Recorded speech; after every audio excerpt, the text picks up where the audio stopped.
Well, ladies, welcome to the Women's Saloon. So exciting to have you here. It's our very first show, and you are our first fabulous guest. So welcome. Thank you. But of course, we have to dress for the occasion. So. Oh, what is that? Oh, great. I'm excited because hats really suit me. So you can choose anyone because they all suit me, so I don't really mind which one you take. Gosh. Which colour? That one looks in your thing? I might go green because I think it goes with my. Oh, awesome. But how does Yeah, okay? the other so- day I was went black because I didn't think the others Love would do this. Are you going to Okay, need some help with so- that? Probably. You'll be alright. But you're good with hats, Karen. Well, That's a clip thing. is that right? Oh. Yeah, that's perfect. Oh, that's perfect for your outfit. Is that cute? Oh, that goes well with yours. It does. Right? Yes, it does. Okay, cool. Now, I do Thank have, you, Petra. This is I do have brandy as well, but I think brandy. not for me, thank you. Oh, that could be interesting. So today's topic is self-love and worthiness, and I was laughing because I was reflecting on this the other day, and I was thinking, if someone had told me a few years ago to talk about self-love and worthiness, I would have vomited. Because I would have gone, isn't that for those stupid people who can't get their life together? You know, that's really what I would have thought. Isn't that for those people who can't get their shit together, but they all need to go and do meditation and whatever they need to do, right? And so now, of course, I know that it's such a relevant topic, and both of you very strongly promote that topic. So I'm very excited to hear your story on that. So Karen, I'll start with you. So you were such a high flyer in the corporate space, and you were going gung-ho, you had everything, like you said, the vacations and Yeah. all of that. The cars, the house, the family, everything. Exactly, everything that society says. Everything that is- we think success is about. Yes, absolutely. But you weren't being very kind to yourself, and then something happens. Tell us that story. How I was treating myself? Yes, and Well, what's I stopped you was from stopping? working way too much, drinking way too much, and definitely eating way too much.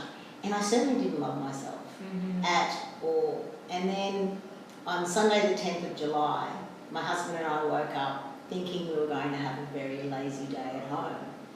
And within minutes, my husband went to take the rubbish outside. And as he opened the back door, he called back up, "Bloody hell, Dan is asleep at our back door." Now Dan, our 27-year-old son, did have a habit of drinking way too much. And alarm bells just went off on me, and I just took the stairs, probably hitting one or two of them, and there was probably about 20 of them. And as I went through the back door, he was lying there in the fetal position with saliva coming out of his mouth. And unfortunately, within probably about 5-10 minutes, the paramedics arrived, and they just literally walked up to him and walked back and just literally went, "Sorry, madam, he's dead." Oh my goodness. Yeah. Holy crap. So this healthy 27-year-old went out the night before, separately from his girlfriend with his mates, and then the next morning he's just dead. And that certainly was not in my cards anywhere. And after his funeral, I just literally went straight back to work because I knew how to be a CFO. Yeah. I didn't know how to be a grieving mother, nor did I want to be a grieving mother. But in hindsight, that was meant to be my wake-up call. So the universe wasn't very happy with me for just trying to continue on with life. And so about 15, 18 months later, I got my second sort of slap across the face, and that came in the form of redundancy, which was the best thing that ever happened to me. Yeah. Because it's when I allowed myself to actually take my breath.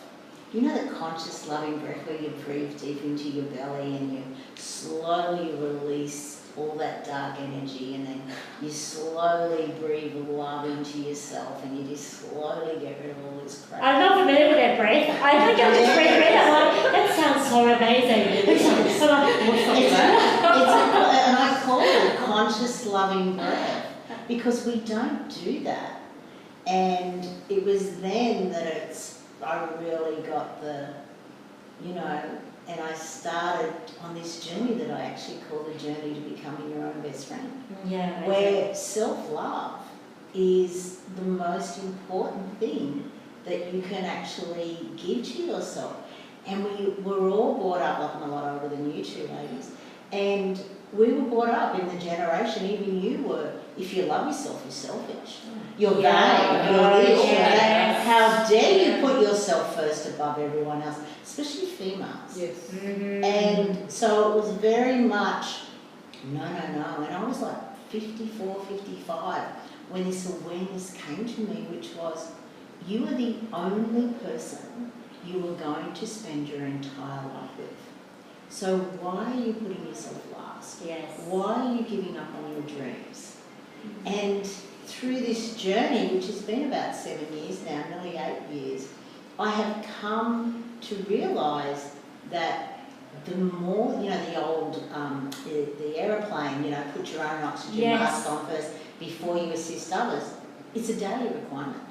We should be doing that daily, and the more we do it, the more we actually have to give everyone else. So it's actually not a selfish act, it's actually a giving act, a giving to yourself and a giving to everyone else. I'm really interested though when you... Is it falling off? Kathy, do you want to help us? That's all right. That's all right? I think I've got it. I think I've got it now. Such a great moment in my head.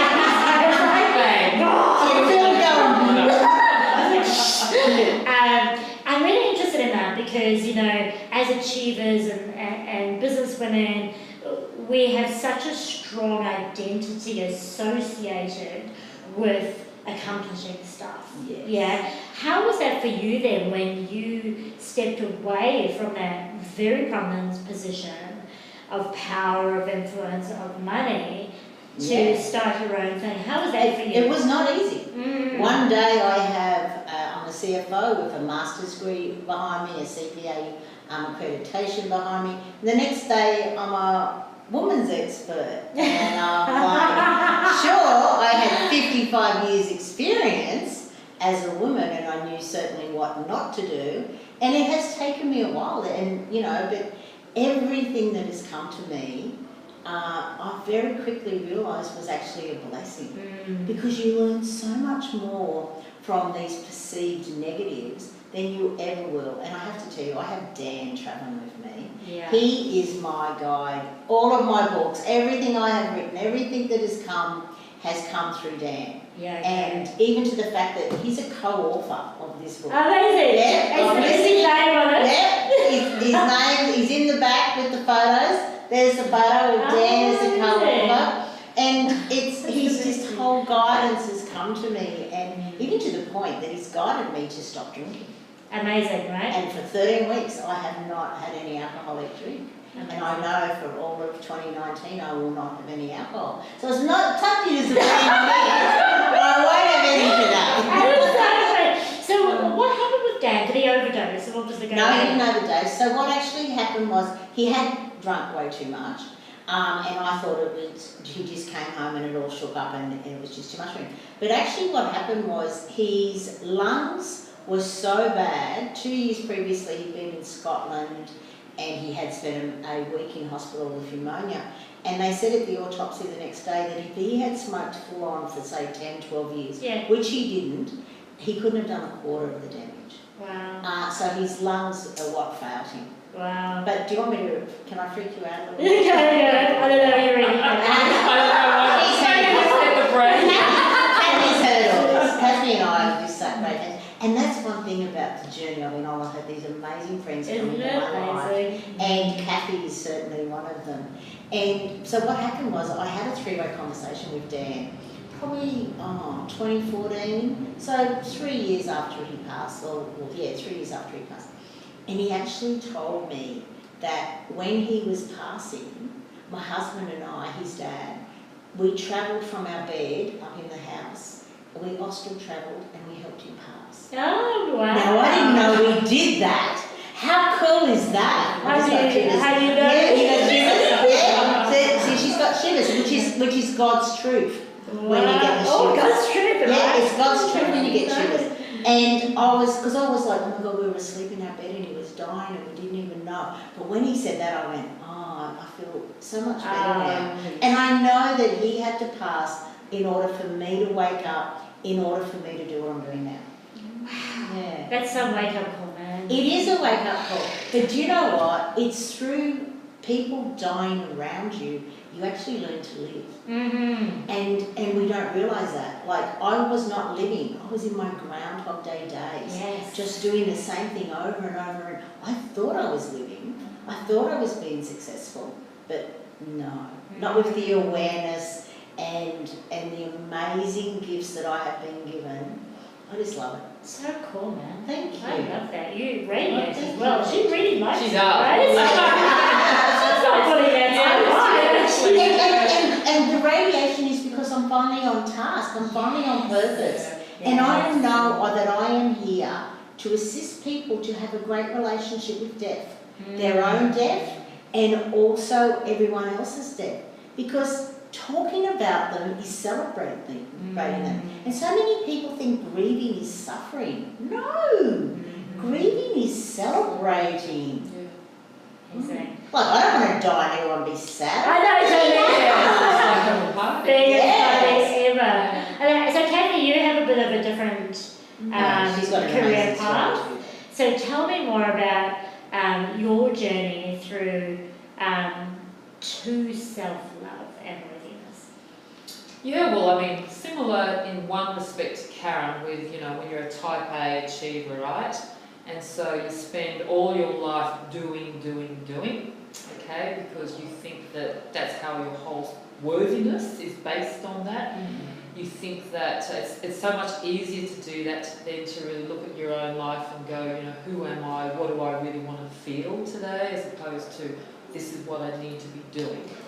Say it again. What was that? What do you ask? Is it? So, how do I feel today? How do I want to feel How do I today? want to feel? That's a great question. Well, you know, because everyone is always about, you know, it's that thing for me. I suppose one of my mantras at the moment is around we are human beings, Yes. not humans doing, right? Exactly. And that seems to be the way in which the world operates. You know, we wear these badges of honour. The more we do, the better person we are, the more success we have, and it's all, BS, really. That is bullshit, right? Yeah. Because it's like, they say like, oh, when you say to someone, how are you? I'm busy. Like, it's like, oh yes, oh, you're so Yeah, busy. But if you question them, what are you busy doing? Yeah. They can't answer you. No. Oh, it's And they get all kind of funny and defensive, you know, so I have no time for that. Yeah. But, you know, I was doing the same thing for years, for like most of my life.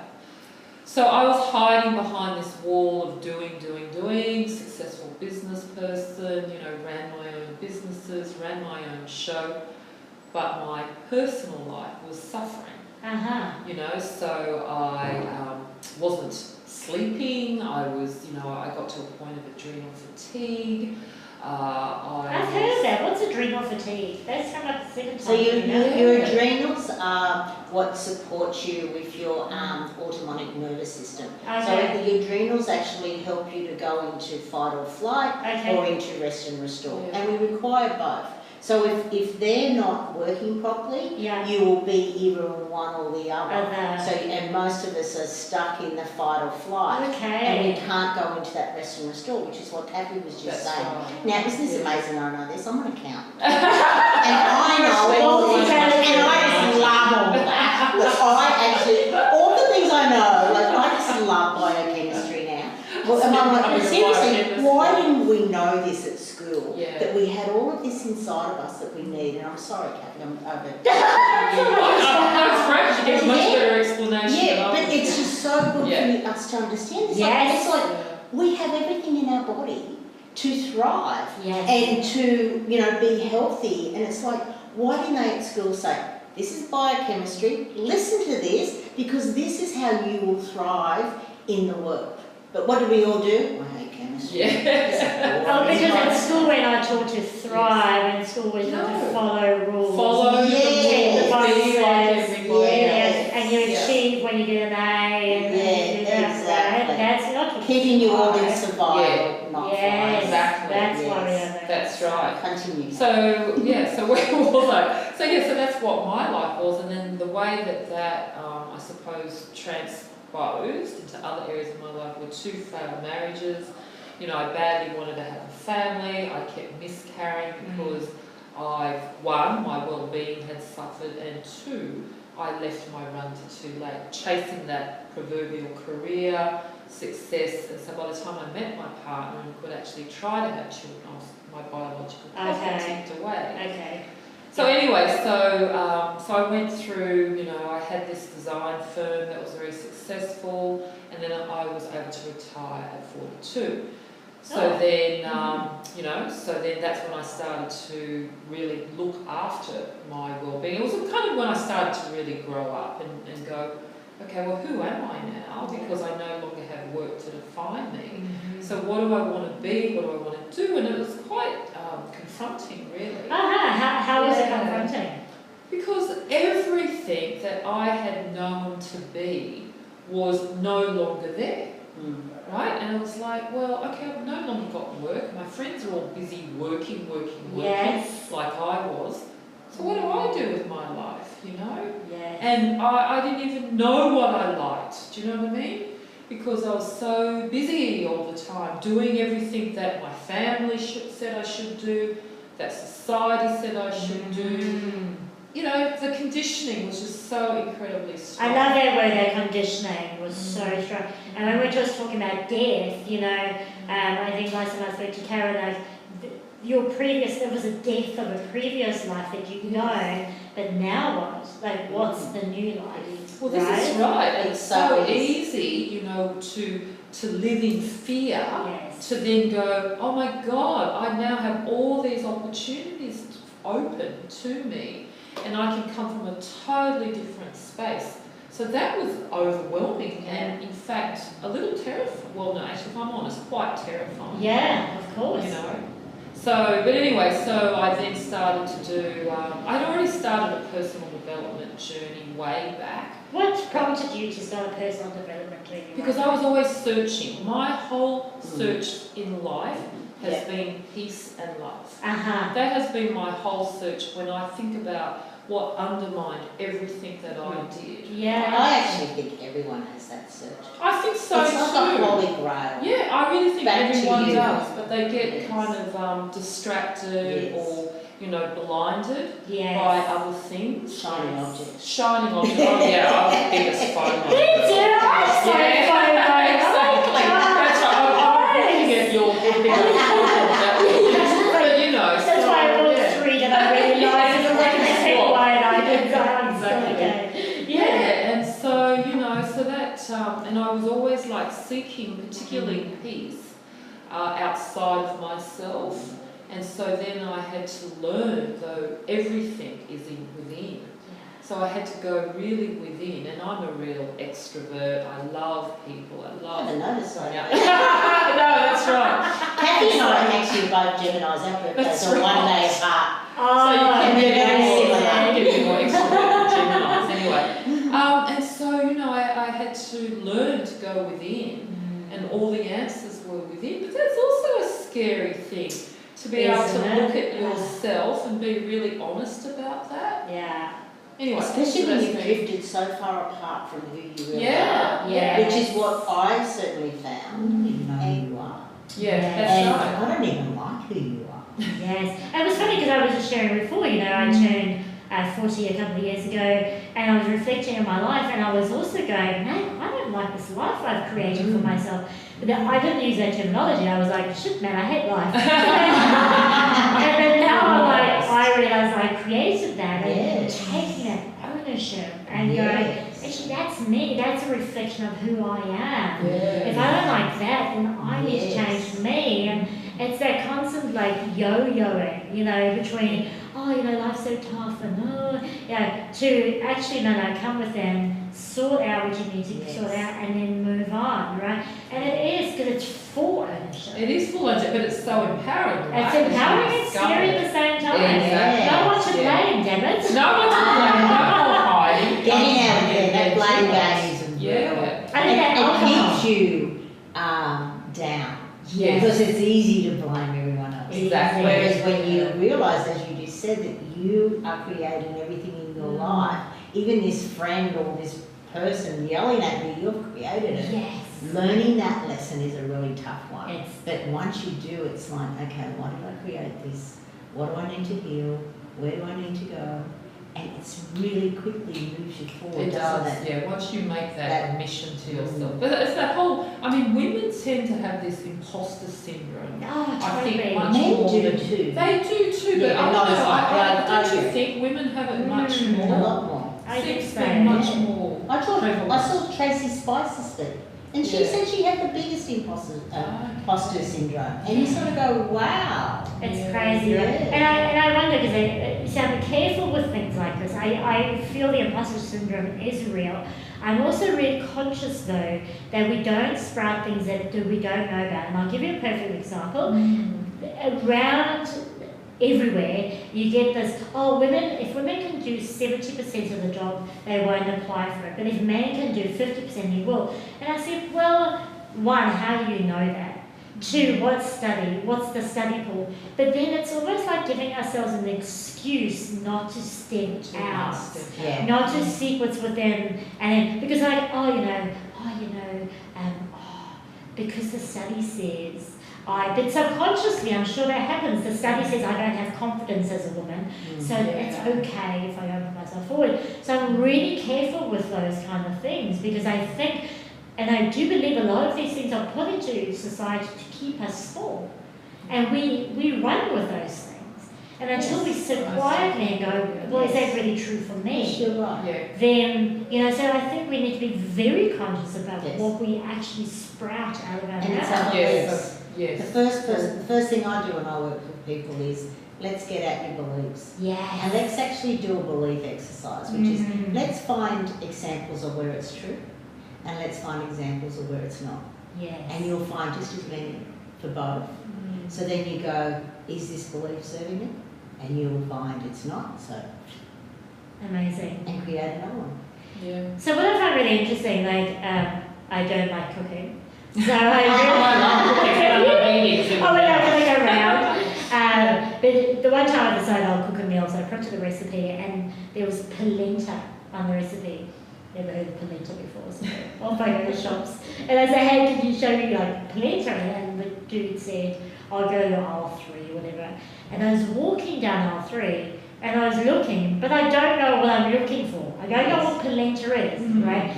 And I think when it comes to self-love and worthiness, I think women know, yes, I need to have that, or know what it is.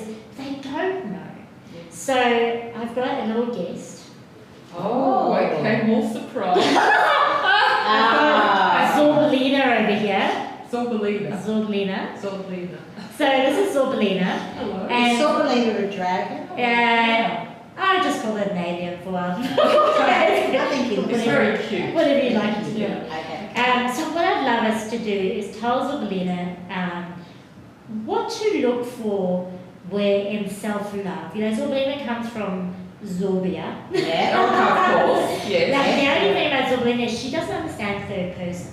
Okay. Right, so you can't tell her you have to see that the way I express and feel self-love, the way I speak to myself. So could you, both of you, share with Zorbelina what it is that self-love and worthiness is, so that women in our audience can go, oh, that's what it looks like. Okay. Well, look, for me, self-love is self-care.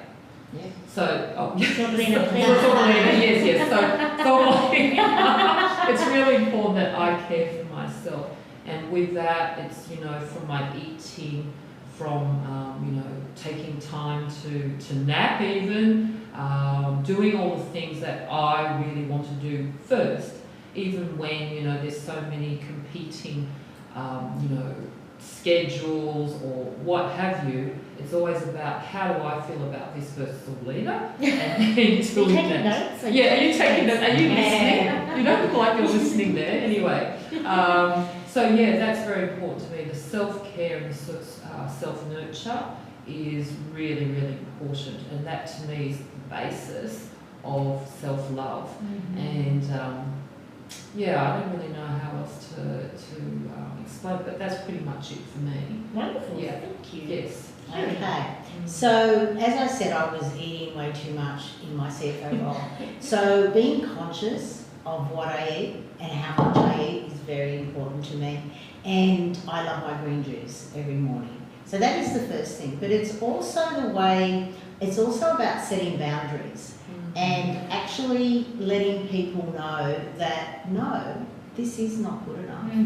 And understanding boundaries and having discernment about what other people say. And just saying, do you know what? If that is their belief, that's okay. It's not mine. But finding out, things like that and not just believing everything you hear is fact, sort of thing. It's also about, and I never used to like to cook either, but since I've been on this journey, I do like cooking, but I make time for it.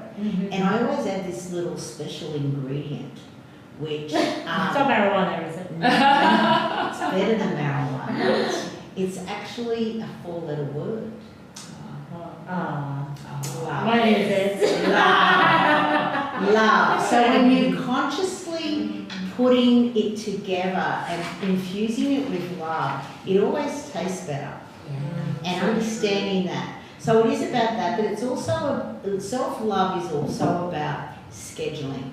Scheduling time for you to be by yourself, scheduling time for you to be with friends, and also with family members, not just as a group, but one-to-one, especially if you're a parent, to actually take one of your children out and leave the other at home with your partner, and then spending one-to-one time with them is so amazing. And listening is self-love, because it's so easy for us to talk to someone but not listen, because we're thinking of what we'll say. Like, we don't know what any of these questions are, but Kathy and I are quite comfortable here, aren't we? Because we know, we're listening. And can I just add to Yes, that? of I course. think the other thing that I didn't say too before is about being present.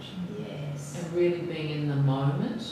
Because I know in the past I was always thinking about what am I going to do over here? Yes. Always looking ahead. Always. I didn't look so much behind. I know a lot of people can also live in the past, but I was always looking ahead. And so when I was looking ahead, I wasn't loving myself because I couldn't feel things. I was so busy worrying about all the, logistics or whatever was involved. Yes. Whereas, but being in the moment is taking that time to really honour myself and honour what I want. At this time. No matter what deadlines there are, what other people's stuff is going on, And what for me really self-love is, I am a people pleaser, and people are so important to me, and so I wouldn't speak my truth, and then I would walk away and be so resentful about that, and beat myself up that I didn't speak my truth, but then be angry at that person, right? That's one of the 5 regrets of the dying. Isn't it? Yes. Not being able to speak the truth. I wish I had the courage to speak my truth. It's on my fridge. Actually, those 5 regrets of the dying. Yes. So living life according to those regrets and making sure you don't have any of those regrets is a really great stepping stone to self-love. Yes. No regrets. Yes. No, and it's so amazing because really that's one thing that I still to this day, this is a constant thing for me, being able to say something in my own power, stand by that and not be worried about the response, which of course is only a response that I read. But it really is challenging for me. I feel it in my body. And so self-love for me, as you guys were saying, is really going, no, this is for me. This is okay for me. And that's it. And that's good enough. How the other person takes it. That's good enough. Take that conscious loving breath before you speak. And then what will come out will be love. It'll be your truth, but it'll be love. So breathe it into your heart. And then as it comes out, then respond. And that's so important. important. It will be love that comes out. Yeah, it will be. Thank you for that, because I am working on pausing as well. Yes. That pause, because when I feel my anxiety. That's like, before I ask people something I want, and when people meet me, like, are you joking, right? You're so outspoken. But really, when it's something really important to me, that fear that that's not going to happen is very, very prominent. Yeah, but I think, that is beautiful what you're saying about taking that breath, because if you come from that space, how can the other person be upset? Yeah, really? Exactly. How can they be? Yeah. And as you said, we put so much emphasis on how is the other person going to feel again instead of our own feelings. And we don't know. And we can't control that. All we can do is control our own feelings, not someone Also, Belinda, do you feel loved? Is that right? How do you feel at this point? There's another, the last thing I Oh, want to that's add is the way you talk to yourself. Yes. Oh, so Being important. conscious that it is positive and reframing things. Because the way our language was taught to us, it was very necessity. And to make it into possibility is always so much nicer. So instead of saying, I have to, it's like, I may choose to. Yes. So, you know, things like that. And it's so much less on you Yes. when you feel that. And when you say that. But being very and reframing, you know, I reframe the way I say things all the time. Yeah. You know, instead of saying difficult, say not easy. Yes. It means the same, but not easy, because our subconscious doesn't understand negative, so it cancels out the not. So you're saying it's not easy, but you're really saying it's easy. Yeah. And it will become, instead of saying it's difficult, because then it will be. So that's what I'm saying, because once again for the audience, our brain does not understand negative. So when we That's say right. don't, or then we have to drop, the brain Yeah. drops that, and then it only hears Yeah. what we, that's why they say when you talk to children, they always say don't run, Yes. they always say walk. Yes. You know, the same Yeah. premise. But those signs that say wet floor, don't slip, that's what they So they should actually say, be careful, instead of don't slip. It's like, well, I'm going to slip. Right, so yeah, you're right. Oh, that. Back to sorbet. Yes. So one thing I know what's happening in our audience's mind, they're going, that all sounds nice and dandy, you all sound so lovely, but where am I supposed to find the time? Okay. That's the I have never looked at anyone's calendar and not found them 10 hours a week. Ah. It's so easy. We Yes. waste so much time. Mhm. And there's this little place called Netflix. Have we heard of Netflix? And how we sort of sit there, just one more, just one more, just one more. Yeah. Now, the average American, and I'm pretty sure it's the same in Australia, spends 4 hours a day on TV. That equates on an average, Yeah. equates on an average lifespan to 13 years of your life. Yes. Now, if you had an extra 13 years in your life, what would you do with it? So let's give up the TV. Let's just cut it down. If you're doing 4 hours a day, cut it down to 2. Exactly. Now, 2 hours a day, what could you do with self-love for yourself? You could plan your meals, you could cook your meals, you could actually do your exercises, you could do your meditation, Yeah. you could do so much with 2 hours a day. And we haven't even got into working smarter, being smarter, or anything else. Yes. But that's just the start. And not responding straight away. That's one thing, you know, like ding, ding, Yes, ding, yes. email. Yeah. Oh yeah, Exactly. Don't respond. You Yeah. schedule your times Yes. and stick to the schedules, and so you just say, well, at this time is when I'll put emails. No other time. Yes. A friend of mine, she runs a very successful business, and her premise was, oh, you know, I get someone to run it, but no one will run it as well as I do. And I said to her, you know what, have you ever considered that someone could run it better than you? Yes. But it's that belief, not Yes. because I'm so Yes. strongly Yes. identified with Exactly, that. that whole control. I was piece. exactly the Yes. same. I was my CFO role. You have to do it my way. I'm the quickest. I'm the best. What a load of BS. Yes. There's an infinite number of ways of doing anything. So Anything. why would mine be the right way, the other way? Exactly. Yeah. You know, exactly. then there is, and but not only that, letting other people run with their idea their way, as you said, they could be better than you, but it could open up their creativity. It'll open up so much more that your business will grow. And so many times we squander people down and stop them from sharing their ideas. Mhm. And can I also say further to that, self-love for me, a big lesson for me has been trust. It's really involved trust, because for me, again, if I look at the patterns in my life, there was never, trust was always missing. Trust to trust other people, as you said, to do things in the way they need to do them. Trusting myself and my own judgments And your and my intuition. intuition, right? So as I learnt to self-love, I learnt that whole lesson around trust. Yeah. And that's been a real major game changer for me. That's beautiful. And even with the show, you know, I've got my lovely team sitting there, my lovely ladies. And, you know, and I was just expressing today, like, I could do this by myself, which I would have in the past done it by myself, right? Because I had a fear of letting people in.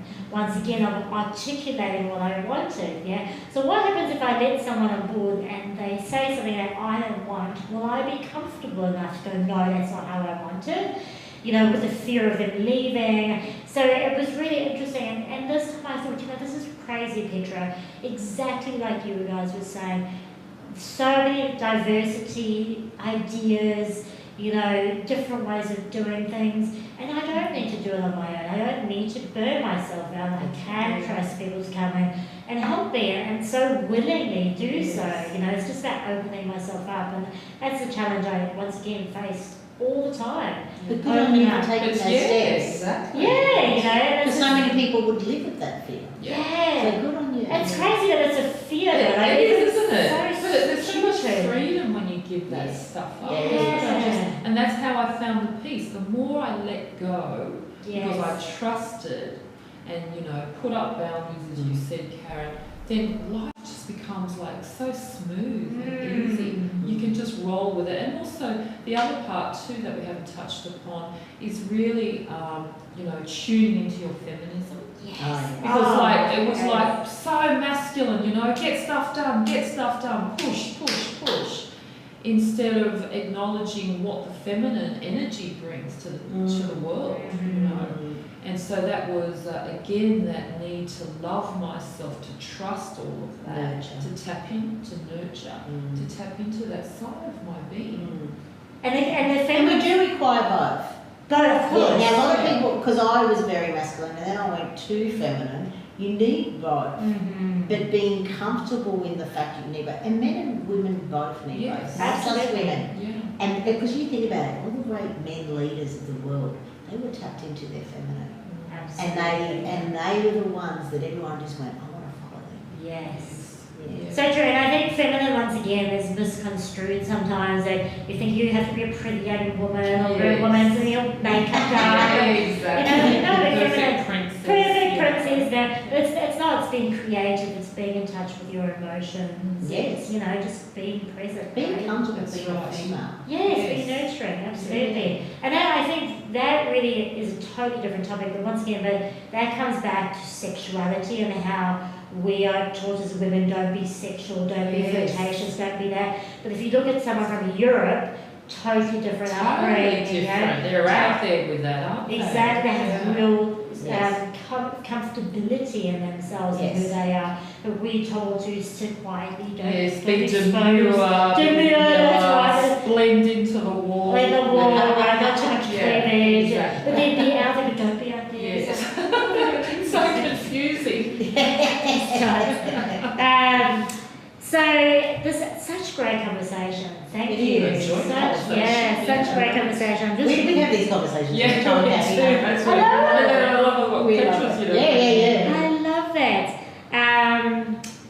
Just one thing. I know there's women out there, and something's gnawing at them, saying something's not right. Something's not right. I know something's not right. But they're not acting on it. Like, what's the danger of not acting on that? You become sick. You will become sick.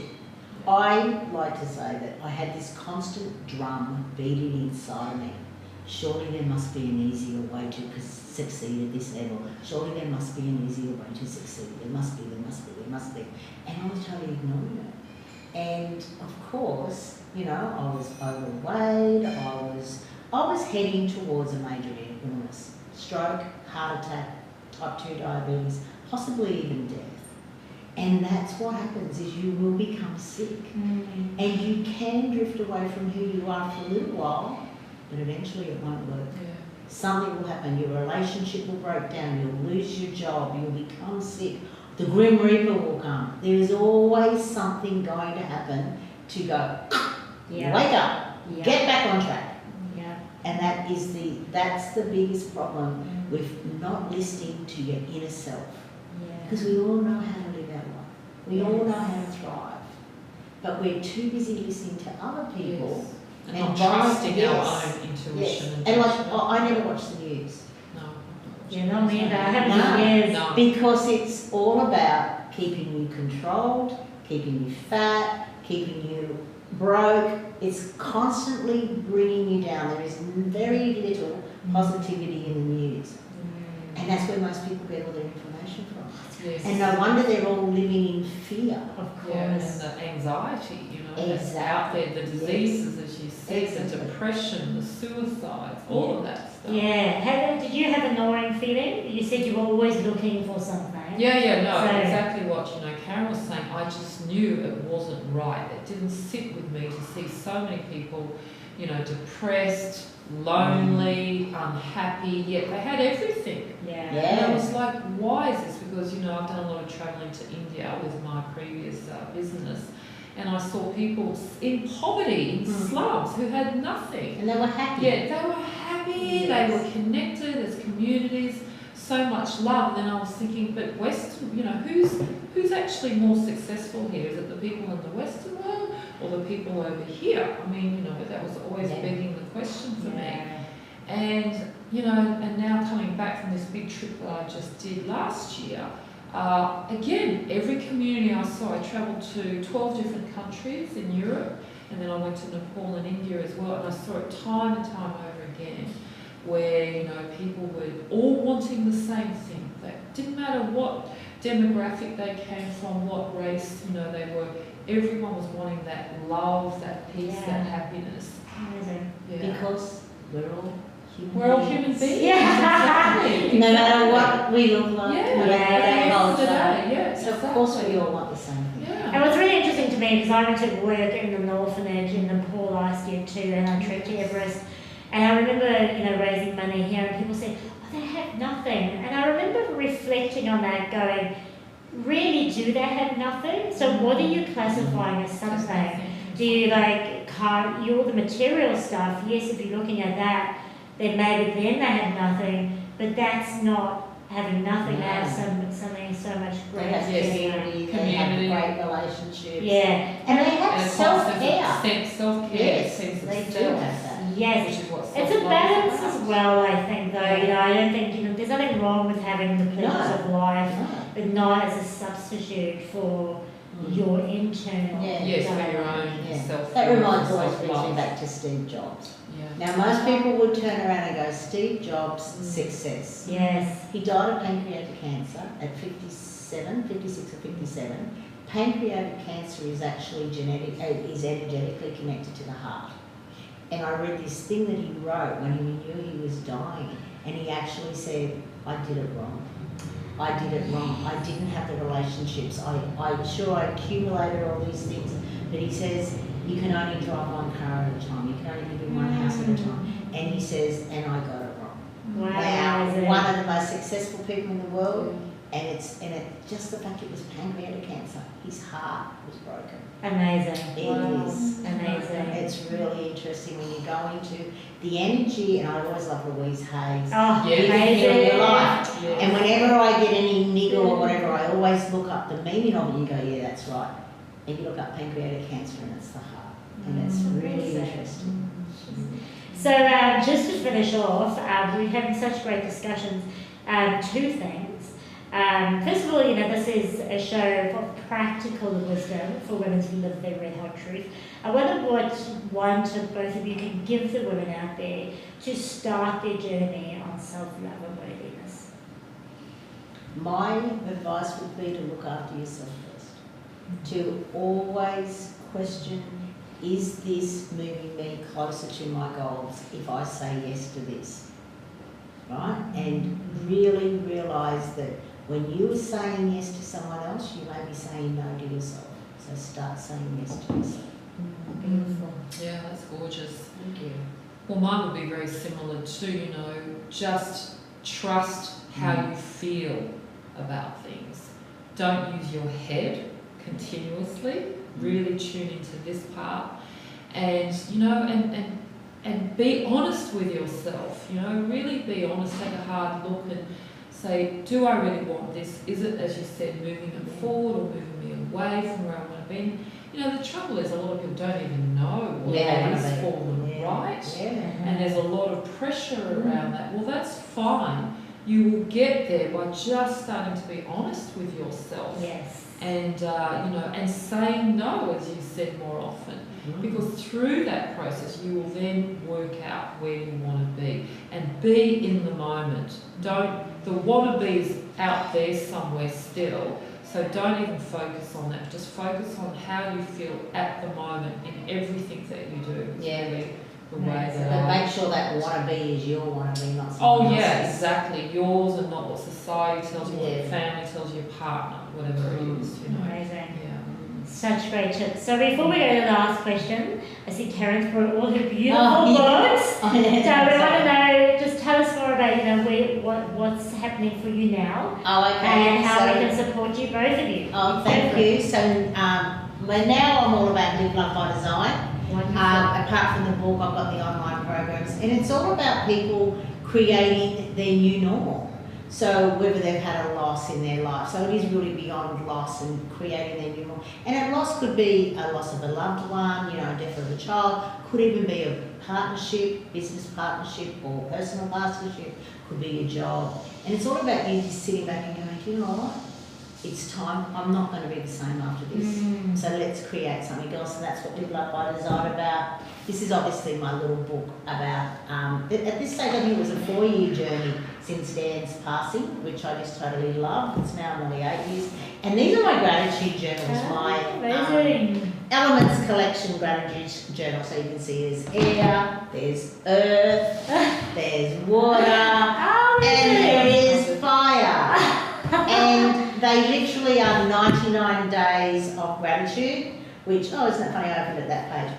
Which in this case, so you have a day number, which is a chakra cover. It is about tapping into that chakra. Beautiful picture, I've taken them all except for the fire ones, and a gratitude saying, and then you just write down your gratitude for the day. And it's interesting, I opened it like one with my beautiful friend Kaz. We flew to Uluru to take all of the Earth gratitude photos. And I took over 1,000 photos, and I needed 99, and I didn't think I was going to get there because you can't take a lot of photos. A lot of them are private in Uluru because it's men's, women, and business, men's business and women's business, and never the two should meet. So to put it into a publication, I had to get them all approved. So it was really great, and I have to say, if you haven't been to Uluru, especially if you're an Anglo-Saxon Australian, please go there, because it really does open up to understand that our original inhabitants, how connected they were to our beautiful earth, and how they are in community. It really is an amazing place to live. We'll put all the links to those. So on my, so you put it down there. I've got 2 websites, livelovebydesign.com or karenchaston.com.au. Oh my goodness, thank you for sharing those. Thank you for creating those as well. I just love them. Gratitude is what I do. Love and gratitude is what I've decided everyone should come to. Yeah, and that's Yes. amazing, isn't it? Yes. It connects with them. Thank you. Thank you. Well, Kathy, you've got a new adventure coming up. Well, I have, so there's not really anything that I can promote, I suppose, at this point in time. Because I'm going to be travelling for another 10 months, because I've just found that that's self-love for me to actually, I gave away my last business because I decided that now's the time to focus on me. We've been talking about the more we focus on ourselves, the more love we have to give. And my journey of being a social entrepreneur for the last 4 years has been an amazing journey, because that probably really took me to the next level of self-love. Yeah. And, and so I suppose the only message I would have here that I would love to have, the ladies here listening, to really think about your own self-love, because, so many ladies have approached me to ask, how can I go and make an impact in the world? How can I help? And really, it starts with you. If you can find who you are, be at the best you can be for yourself, that really, I believe, is going to change the world. It's as simple as that. So it's not that you have to go out and start a business that's going to change the world like I did. If every woman, every man, but women in particular, because we do have the bigger social circles, you know, we do tend to, I think, connect more naturally than men do. So I think we have probably a greater range of influence. Yes.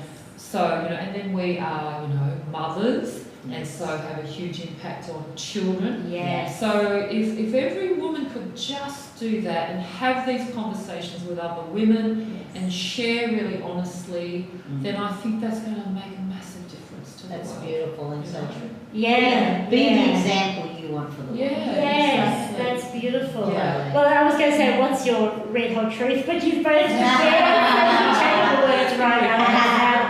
And then also, like, if you're not comfortable having that conversation, like, share an interview like this one, or share some resources that you found, just to start generating that discussion, which is just amazing. Can I just add one more thing? Of course, please, Karen. I'm a great believer that women need to come together. Yes. And if we break down the word together, it is actually to get heard. Yes. Oh, now. Yeah. And of course, there's connotations to get her as in get her, bring her down, or it's actually to understand her. And the more we understand ourselves, the more we can understand other women.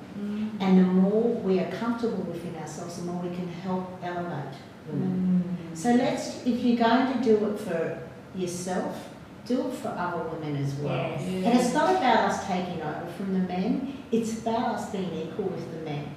And when we're bringing each other down, we will never be equal. Yes. So just take a breath before you actually do that, because we've all done it.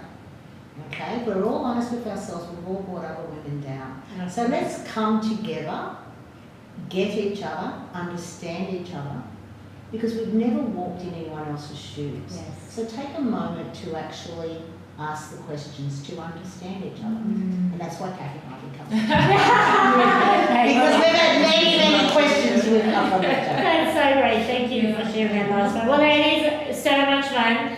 Thank you for being part of the first women's series. Thank you, Petra. What you're doing. And thank you for creating this. It's very needed. And it's exactly what you're saying. The intention is to generate discussion and connection.